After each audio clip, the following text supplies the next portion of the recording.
Hello friends, அனைவருக்கும் வணக்கம். நான் உங்கள் தமிழரசன். இந்த சீரீஸ் ஃபுல்லாகவே நமக்கு முடி ஏன் கொட்டுச்சு, முடி ஏன் கொட்டிகிட்டு இருக்கு, முடி ஏன் கொட்டின முடி வளரலை அப்படின்றத பற்றி தான் பார்த்துட்ருக்கோம். அதுக்கான காரணங்கள் என்னென்ன அப்படின்றத பற்றி நம்ம யோசிச்சு நிறைய காரணங்கள் சொல்லிகிட்டு இருக்கோம். ஸோ நிறைய காரணம் ஆல்ரெடி சொல்லியிருக்கேன், பழைய வீடியோஸ்லாம் போய் பாருங்கள். அதாவது இதுக்கு முன்னாடி இருந்த வீடியோஸ்லாம் நிறைய சொல்லியிருக்கேன். ஸோ அதெல்லாம் போய் செக் பண்ணி பாருங்கள். நிறைய பேர் ஏதோ ஒரு வீடியோவை பார்த்துட்டு வாலும் புரியாமல் தலையும் புரியாமல் உங்களுக்கு கன்ஃபியூஷன் ஆகி கொஸ்டின்ஸ்லாம் கேட்குறீங்க, புரியுது. பட் நீங்கள் அந்த மாதிரி ஏதாவது உங்களுக்கு ஒரு வீடியோ பார்த்துட்டு புரியல அப்படின்னா நீங்கள் தயவு செஞ்சு நம்மளுடைய சேனலில் இருக்கிற பிளேலிஸ்ட்டில் போய் செக் பண்ணி பாருங்கள். எல்லாத்துக்கும் கரெக்டாக வீடியோ போட்டிருக்கேன். ஸோ அதை நீங்கள் ஸ்டார்டிங்லேருந்து பார்க்கும்போது கண்டிப்பாக உங்களுக்கு புரியும். ஸோ இந்த வீடியோலையும் பார்த்தீங்கன்னா புது காரணங்கள், நீங்கள்லாம் இந்த மாதிரி ரீசன்லாம் இருக்குமா அப்படின்னு சொல்லி யோசிக்கிற அளவுக்கு இருக்கும். ஸோ அந்த மாதிரி ரீசன் தான் சொல்ல போகிறேன் நம்ம ஹேர் லாஸ் ஆகிறதுக்கு. ஸோ வீடியோவை ஸ்கிப் பண்ணாமல் முழுமையாக பாருங்கள். அது மட்டும் இல்லாமல் நம்ம சேனலில் நிறைய பேர் சப்ஸ்கிரைப் பண்ணவே இல்லை. அதாவது பார்த்தீங்கன்னா 100 பேரில் ஒரு 25 பேர் சப்ஸ்கிரைப் பண்ணாமே வீடியோ பார்க்குறீங்க, 25%. ஸோ அவங்கெல்லாம் ரெகுலராக நம்ம வீடியோ பார்க்குறீங்க, பட் ஆனால் சப்ஸ்கிரைப் பண்ணல. ஸோ அந்த மாதிரி யாராவது இருந்தீங்கன்னா சப்ஸ்கிரைப் பண்ணி வச்சுக்கோங்க. எனிவே வாங்க மீடியாக்குள்ளே போகலாம்.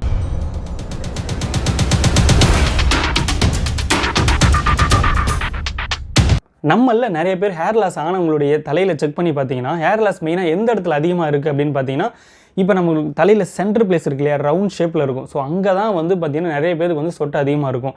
சில பேருக்கு முன்னேற்றிலேயே மேலேயும் இங்கேயும் இருக்குது, பட் அதையும் நான் பின்னாடி சொல்கிறேன். பட் இந்த மாதிரி தலையில் இருக்கிற சென்டர் பிளேஸில் முடி இல்லாமல் வழுக்க விழுறதுக்கு என்ன காரணம் அப்படின்னு மெயினாக பார்த்தோன்னா, எனக்கு தெரிஞ்ச வரையும் நான் சர்ச் பண்ண வரையும் நான் தேடி பார்த்த வரையும் என்ன ரீசனாக இருக்குது அப்படின்னு பார்த்தீங்கன்னா, நம்மளில் எல்லாருமே ஷாம்பு யூஸ் பண்ணி தான் குளிக்கிறாங்க. ஸோ அந்த ஷாம்பு யூஸ் பண்ணும்போது இப்போ எவ்வளோ அமௌண்ட் சில பேர் ஷாம்பு யூஸ் பண்ணணும் அப்படின்றது தெரியாமல் இருக்குது. நீங்கள் ஷாம்புன்றது பார்த்தீங்கன்னா சும்மா ஒரு 2 ml 3 ml லைட்டாக இருந்தாலே போதும், ரொம்ப அதிகமாக எஃபெக்டிவாக இருக்கக்கூடாது. ஸோ அது நம்ம ஹேர் லாஸ்க்கு அது உள்ள கெமிக்கல் நமக்கு ஹேர் லாஸ் பண்ணி விட்டுரும். ஸோ ரொம்பவே இம்பார்ட்டன்ட். ஸோ அந்த மாதிரி நம்ம எல்லாருக்குமே இது பொருந்தும். இப்போ நான் சொல்கிறது அந்த மாதிரி நம்ம ஷாம்பு யூஸ் பண்ணும்போது அந்த ஷாம்புவில் தண்ணி லைட்டாக மிக்ஸ் பண்ணிக்கணும். வாட்டர் கொஞ்சம் மிக்ஸ் பண்ணி நல்லா கையிலேயே போட்டு நல்லா மிக்ஸ் பண்ணிவிட்டு அதுக்கப்புறம் நம்ம தலையெல்லாம் அப்ளை பண்ணணும். நிறைய பேர் என்ன பண்ணுறாங்க, அப்படியே ஷாம்பு ப்ரெஸ் பண்ணுறாங்க, ஊற்றிட்டு அப்படியே தலையில் டேரெக்டாக அந்த சென்ட்ரல் பிளேஸ் இருக்கு இல்லையா தலையில், அங்கே தான் போட்டு நல்லா வாஷ் பண்ணுவாங்க. நமக்கு சைட்லலாம் கூட நிறைய பேர் வாஷ் பண்ண மாட்டாங்க, சைட்லலாம் க்ளீன்ஸ் பண்ண மாட்டாங்க. அந்த ஷாம்பு படுறது பார்த்திங்கன்னா மேக்ஸிமம் பிளேஸ் பார்த்திங்கன்னா அந்த சென்டர் பிளேஸ் தான், ஹெட்டில் சென்டர் பிளேஸ். ஸோ இங்கே சைடில் பேக்கில் இங்கெல்லாம் படவே படாது. ஆனால் படும், அங்கெல்லாம் நுர வரும். பட் ஆனால் மெயினான அந்த எஃபெக்டிவான அந்த ஷாம்பு மெயினாக போய் அந்த இடத்துல படுறதுனால, அந்த கெமிக்கல் அலர்ஜினால, கெமிக்கல் நிறைய இருக்கிறதுனால ஹேர் லாஸ் அந்த இடத்துல நிறையவே வீக் ஆகுது. ஹேர் நிறைய வீக் ஆகிட்டு அந்த இடத்துல ஹேர் லாஸ் ஆகுது. ஸோ இதை நிறைய பேர் புரிஞ்சுக்கோங்க. ஸோ இந்த மாதிரி ஏதாவது நீங்கள் பண்ணிகிட்டு இருந்தீங்கன்னா அதை மாற்றிக்கோங்க. அதுக்கப்புறம் பார்த்தீங்கன்னா ஷாம்பு அப்ளை பண்ணால் நமக்கு தலையில் எவ்வளோ நேரம் வச்சுருக்கணும் அப்படின்னு சொல்லிட்டு நிறைய பேர் தெரிய மாட்டேங்குது. ஏன்னா தலையில் ஷாம்பு அப்ளை பண்ண உடனே நமக்கு பார்த்தீங்கன்னா ஒரு கம்ஃபர்டபுளாக இருக்கும், நுர நிறைய வந்துக்கிட்டே இருக்கும், போட்டு நம்ம மட்டும் தேய்ச்சிக்கிட்டே இருக்கும். நமக்கு எவ்வளோ நேரம் தோணுதோ நம்ம மைண்டு எங்கேயே திங்கிங்கில் இருக்கும். நம்ம ஷாம்பு அப்ளை பண்ணிவிட்டு கிட்டத்தட்ட ஒரு 5 minutes பக்கம் அப்படியே விட்டுருவோம், அப்படியே சும்மா தேய்ச்சிக்கிட்டு ஏதாவது யோசிச்சுக்கிட்டு இருப்போம். ஸோ அந்த மாதிரி நீங்கள் பண்ணவே பண்ணாதீங்க. வித்தின் 1 minute நீங்கள் ஹேர் நீங்கள் ஷாம்பு போட்டிருந்தீங்கன்னா வாஷ் பண்ணிடணும். ஏன்னா அந்த கெமிக்கல் ரொம்ப நேரம் நம்ம தலையில் அப்சார்ப்ஷன் ஆகும்போது ஹேர்கால் அதாவது முடியோட வேர்க்கால் ரொம்ப வீக் ஆகிடும். ஸோ புதிய முடியும் வளர்ந்து வராது, ஏகப்பட்ட பிரச்சனை இருக்குது. ஸோ இந்த மாதிரி ஏதாவது தப்பு பண்ணிங்கன்னா நீங்கள் அதை மாற்றிக்கோங்க. ஸோ ஷாம்பு அப்ளை பண்ணிங்கன்னா 1 minute நீங்கள் நல்லா ரப் பண்ணிவிட்டு நுர எந்தளவுக்கு எவ்வளோ நுர வந்தாலும் எப்படியும் அதில் ஆயிலிஷாக இருந்தாலும் டஸ்ட் இருந்தாலும் எதாக இருந்தாலும் வாஷ் ஆகிடும். ஸோ அதனால் 1 minute மட்டும் நல்லா மசாஜ் பண்ணி தண்ணியை ஊற்றி வாஷ் பண்ணிடுங்க. அதுக்கப்புறம் நீங்கள் யோசிச்சுட்டு உட்காந்துருங்க. ஸோ இதுதான் நிறைய பேர் பண்ணுறது தப்புன்னு நினைக்கிறேன். ஸோ இந்த மாதிரி நான் இதை பண்ணிகிட்டு இருந்தேன்ப்பா அப்படின்னு நினச்சிங்கன்னா நீங்கள் கீழே கமெண்ட் பண்ணுங்கள். அடுத்த காரணம் என்ன அப்படின்னு பார்த்தீங்கன்னா, நம்மள நிறைய பேர் இந்த தப்பு பண்ணணும்னு நினைக்கிறேன். இப்போ நம்ம எல்லோரும் தூங்குகிறோம். நம்ம சில பேர் பெட்ஷீட் யூஸ் பண்ணி தூங்குவாங்க, சில பேர் பாய் போட்டு தூங்குவாங்க, சில பேர் வெறும் தரையில் கூட சில பேர் படுத்து தூங்குறவங்களாம் இருக்கிறாங்க. கீழே இப்போ மேக்ஸிமம் நம்மள யாருமே கீழே எதுவுமே போடாமல் யாரும் தூங்குறது இல்லை. அப்படியே வெறுமனே படுக்க மாட்டோம், பாய் போடுவோம், இல்லைனா பெட்ஷீட் யூஸ் பண்ணுவோம், பெட்டில் யூஸ் பண்ணுவோம். இந்த மாதிரி நிறைய கிளாத் யூஸ் பண்ணி தான் நம்ம அதில் தான் தூங்குகிறோம். ஓகே, அதை நம்ம எத்தனை நாளைக்கு ஒரு வாட்டி வாஷ் பண்ணுறோம் நம்ம என்னைக்கா யோசிச்சிருக்கோமா? நிறைய பேர் 1 month ஒன்ஸு, இல்லை 2 month ஒன்ஸு, இல்லை 5 month ஒன்ஸு. இன்னும் பேச்சுலர்ஸ்லாம் சொல்லவே தேவையில்லை. சென்னையில் இருக்கவங்க நிறைய பேர் பேச்சுலர்ஸ்லாம் நிறைய பேர் ஒர்க் பண்ணிட்டு ஜாபுக்கு போயிட்டு இருப்பாங்க. அவங்க ரூம்லாம் போய் பார்த்தீங்கன்னா ஒன் இயருக்கு ஒரு வாட்டி கூட நீங்கள் வாஷ் பண்ணியிருக்க மாட்டாங்க. ஏன் அதை வாஷ் பண்ணணும், அதுக்கும் முடிக்கும் என்ன சம்மந்தம் அப்படின்னு உங்களுக்கு ஒரு டவுட் வரும். நம்மளுடைய டெய்லி நம்ம தூங்கும்போது மட்டும் இல்லை, நம்ம உடம்புல எப்போவுமே வந்து டெட் செல்ஸ்லாம் வந்து ரிலீஸ் ஆகிட்டே தான் இருக்கும். வேஸ்டேஜ்லாம் வந்து கழிவுகள் வந்து வெளியேறிக்கிட்டு தான் இருக்கும். ஸோ நம்ம ஒரு 8 மணி நேரம் ஒரே பெட்டில் நம்ம படுத்து தூங்க போகிறோம். ஸோ அந்த 8 மணி நேரத்தில் நம்ம பாடியில் வந்து ஏகப்பட்ட செல் சேஞ்சஸ் நடந்துகிட்டு தான் இருக்கும். ஸோ அந்த டெட் செல்ஸ்லாம் வந்து நம்ம பெட்டில் தான் இருக்கும். மைக்ரோ ஆர்கானிசமாக வந்து ஜெர்ம்ஸாக வந்து நம்ம பெட்டில் தான் இருக்கும். ஸோ ரெகுலராக நம்ம அந்த இடத்துல வாஷ் பண்ணாமல் அதே இடத்துல நம்ம யூஸ் பண்ணும்போது நிறைய பேர் நீங்கள் செக் பண்ணி பாருங்கள், உங்கள் பாடி ஸ்கின்னில் வந்து நிறைய பிளாக் பேச்சஸாக நிறைய பேருக்கு இருந்திருக்கும். அவங்க முதுகெல்லாம் பார்த்தீங்கன்னா அங்கங்கேயும் புள்ளியாக பிம்பிள்ஸ் மாதிரி வந்திருக்கும். அது வந்து ஹீட்டுனால வரும். ப்ளஸ் இந்த மாதிரி அந்த டெட் செல்ஸ் கூட நம்ம டெய்லியும் அது கூடயே நம்ம உறவாடிக்கிட்டு இருக்கிறதுனால இந்த மாதிரி பிரச்சனை வர்றதுக்கு நிறைய பேருக்கு காரணம் இருக்குது. ஸோ நம்ம பெட்ஷீட்டை வந்து 10 days ஒன்ஸ் இல்லை 15 days ஒன்ஸ் ஆகுது நீங்கள் வாஷ் பண்ணி யூஸ் பண்ணுங்கள்.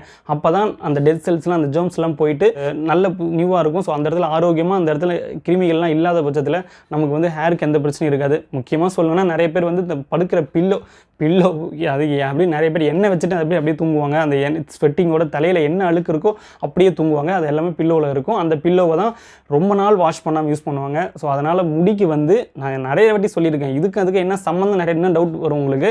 நம்மளுடைய ஸ்கின் வந்து ப்ரீத் பண்ணிக்கிட்டு தான் இருக்கும் சிறு துவாலை வழியாக. எப்போவுமே நான் எல்லா வாட்டியும் சொல்கிறது தான்.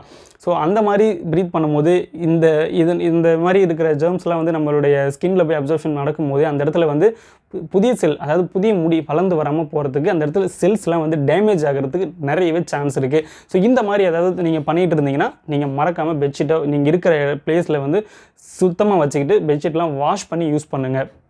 அப்புறம் இன்னொரு காரணம் வந்து பார்த்திங்கன்னா, சுட தண்ணியில் குளிக்கலாமா? சுட தண்ணியில் குளிக்கவே கூடாதுன்னு நான் பல வீடியோவில் சொல்லியிருப்பேன். இந்த பாயிண்ட் ரிப்பீட்டடாக கேட்குறவங்களுக்கு கண்டிப்பாக டென்ஷனே ஆகிருக்கும்.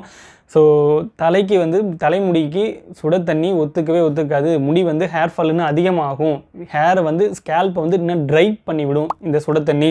ஸோ அந்த மாதிரி இருக்கிறப்ப சுட தண்ணி மேக்ஸிமம் அவாய்ட் பண்ணிடுங்க, அதுதான் நல்லது. அப்புறம் இன்னொரு காரணம், நம்மளில் நிறைய பேர் பண்ணுறது, ஹேர் லாஸ் ஆகுது அப்படின்னாலே நம்ம வந்து ஸ்ட்ரெஸ் ஆகிடுறோம். முடி கொட்டுது, என்ன காரணமாக இருக்கும்? இதை மாற்றுவோமா, அதை மாற்றுவோமா, ஷாம்பூ மாற்றுவோமா, சீக்காவுக்கு போகுமா, எந்த ப்ராடக்ட் நம்ம யூஸ் பண்ணலாம் அப்படின்னு நிறைய கன்ஃபியூஷன் ஆகிட்டு நிறைய பேர் வந்து அதையே நம்ம பண்ணுவோம். அந்த தப்பு நிறைய பேர் பண்ணுவாங்க. இன்றைக்கி வந்து இந்த மந்த் ஒரு ஆயில் யூஸ் பண்ணுவாங்க, நெக்ஸ்ட் மந்த் ஒரு ஆயில் யூஸ் பண்ணுவாங்க. அப்புறம் வந்து ஹேருக்கு ஜெல்லு நிறைய யூஸ் பண்ண ஆரம்பிச்சிருவாங்க.